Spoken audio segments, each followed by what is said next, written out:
of Kenyans who have gone overseas on these jobs. We have the list. So usually what happens that we dispatch them here. Our job is to get them the jobs. They go overseas, then we let diaspora now, because once they get into the plane and cross the Ethiopian border going north or Tanzania border going south, they become a diaspora issue, even as we follow up. But we are now keeping tabs to ensure we know where each Kenyan is and where they work, because any Kenyan who is in distress is important to us.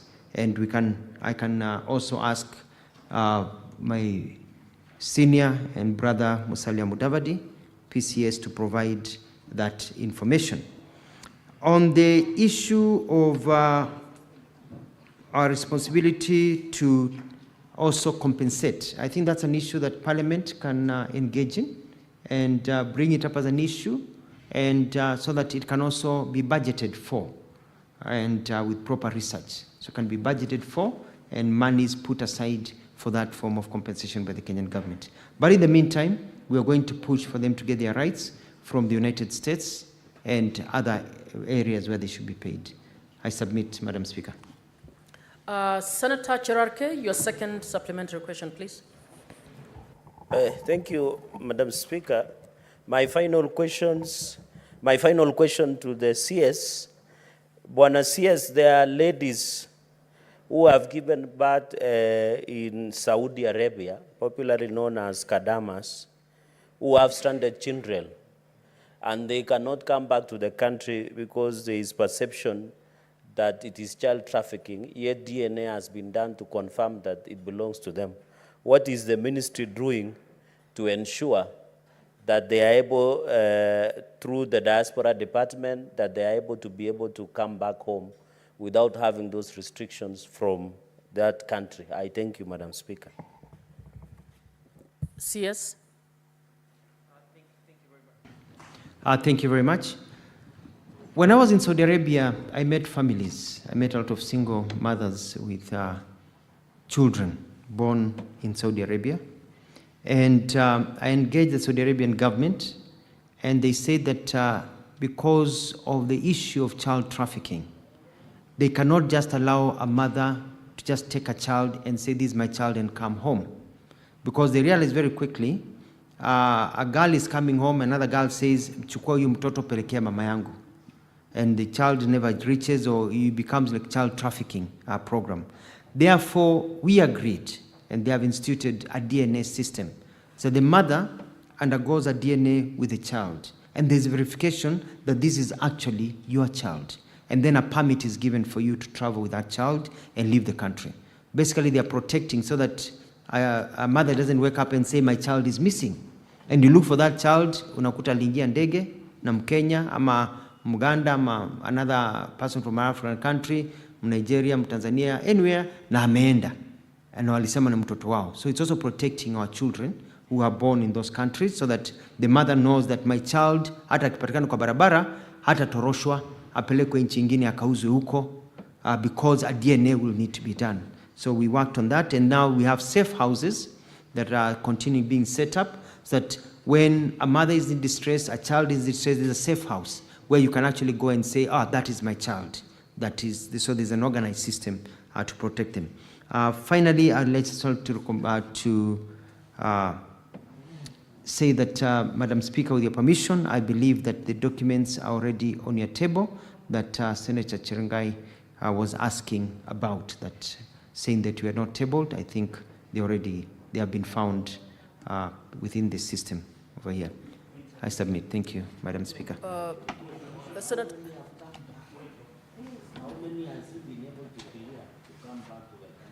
Madam Speaker, if I can answer that question that I overheard, is that he wants to know how many children have come back. I will.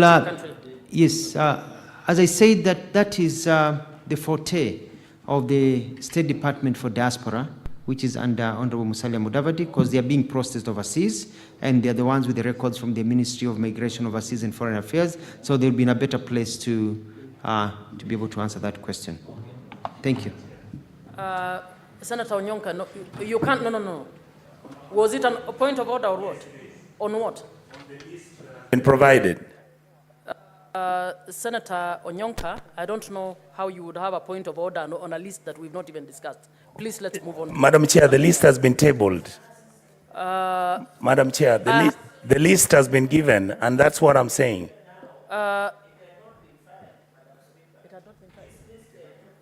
Yes.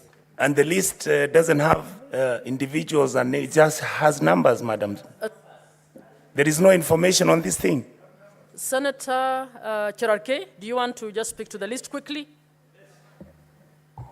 Madam Speaker, you know, when you table documents, you know, the Senate has the jurisdiction of High Court, as you are a senior counsel in this republic.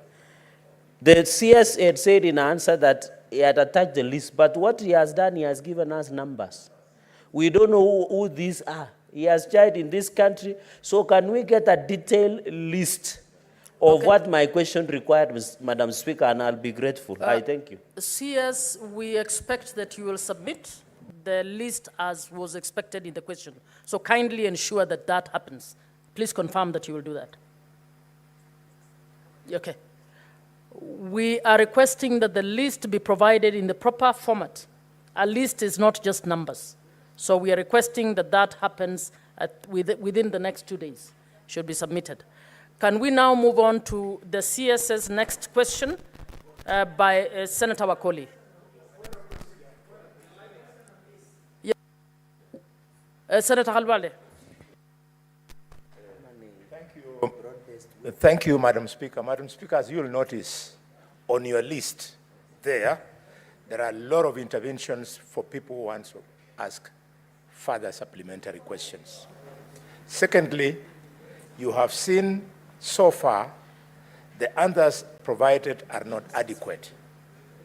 I plead that you consider stepping the question down so that the minister can be given another opportunity to respond to these things. We have very serious matters on these bilateral agreements. Madam Speaker, Kenyans remember that African tribal chiefs allowed slave trade to thrive, and the reason was the people who are coming for our people wanted labor that was free. This time, they are looking for cheap labor. We want to interrogate these things, Madam Speaker. Senator Halwale, you are prosecuting your point as you are speaking about procedure. There is nothing wrong with the procedure that we have. As Speaker, we manage the time. We have another question, and we have another CS in the waiting room with 8 questions. I beg that we consider that we need to do this. We cannot step down the question and assume that we just continue because of this question. But the next question is actually to the same CS. So you get opportunity in your supplementary to also prosecute the cases you wanted to prosecute, for those who will get the chance. Senator Wakoli, please. Thank you, Honorable Speaker. I have a few questions to put across. One, could the Cabinet Secretary provide a status update on the payment of terminal dues to all former employees of the Pan-African Paper Mills Company Limited in Webuye, who were in employment at the time the company was placed under receivership in March 2009. Can I proceed with the other questions, Honorable Speaker, or one at a time? The questions as you had sent to the Number Cabinet 2, Secretary, please. Could the Cabinet Secretary explain the reasons for the delay in payment as well as the projected timelines for the same? And 3, what is the government doing to expedite payment of terminal benefits of the former staff? Thank you, Honorable Speaker. CS. Thank you, Madam Speaker. Thank you, Mheshimiwa Senator David Wakoli, for your question. My response is as follows. The termination of employment contracts of employees on account of redundancy of this Pan Paper Company happened on 6th of April 2009, during the time the company was under receivership. In 2016, the ownership of the company changed when it was acquired by the Rai Group. Upon reopening of the company, many of the employees who served under the previous management were hired by the new management to work in various capacities, and which included the locals, and where for both outsource and co-establishment got to a total of 479 employees. All the workers were terminated on account of redundancy by the receiver with effect from 6th of April 2009. They received payment as provided under Section 311 of the Companies Act 2009 Cap 486, and which constituted full payment of the preferential element of the claims against the company for any arrears of pay, holiday pay, or notice pay. For more information, there's an exeter that we have attached, dated 6th of April 2009, paragraph 2 and 3. The State Department of Industry in 2021, using documents from the receiver manager, which is PricewaterhouseCoopers company, was able to recommend payment of 229 plus million as terminal benefits to former employees of Pan African Paper Mills Company Limited, and that is also annexure 2. And also you can see there's attached a letter from the ministry in charge of trade. And so that's the first question.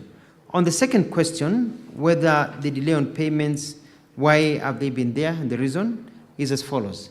The State Department for Industry, which was directed to pay, made a request for funds to the National Treasury in May 2021 and October 2023.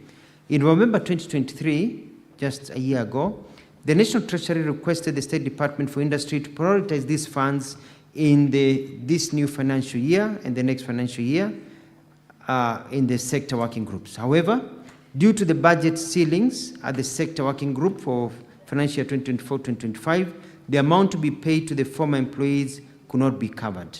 That is also covered in Annex 3 of the documents provided to us to give to you. And that is where there's been a delay. So we're expecting that they'll be covered in the future, and maybe the Ministry of Trade can clarify further. The question number 3 was, what is the government doing to expedite payment of terminal benefits to the former staff? And the response is that the Ministry of Investment, Trade and Industry, through the State Department of Industry, communicated to the National Treasury in December 2023, appealing for additional funds to enable them pay dues to former staff.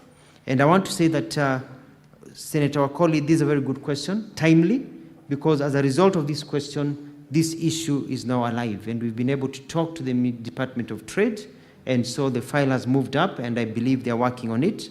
They're working on it, and they're working with Treasury, so it has come up, so it is not forgotten.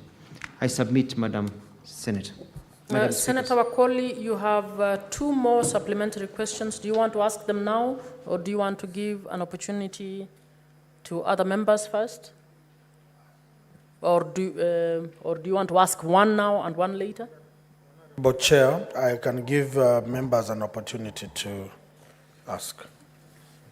Is Senator Murango there? Senator Mbugua. Thank you, Madam Speaker. My question is related to question number 51, which the CS was addressing earlier. And the CS had told us that one of the roles of the ministry through the National Employment Authority is to facilitate employment and placement of job seekers internationally. In the spirit of promoting equity and fairness, can the CS clearly tell this House and the country these jobs the government, through His Excellency the President, the government is pursuing, whether they are being applied for, either through the government or through the agency, and the procedures to be applied, because the word out there is that some jobs are being gotten directly from the government and others through the agency. Can the CS clear that, please? Thank you.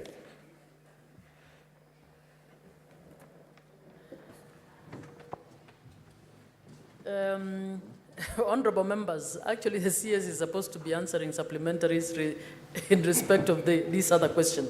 I can see members had many questions on the earlier one.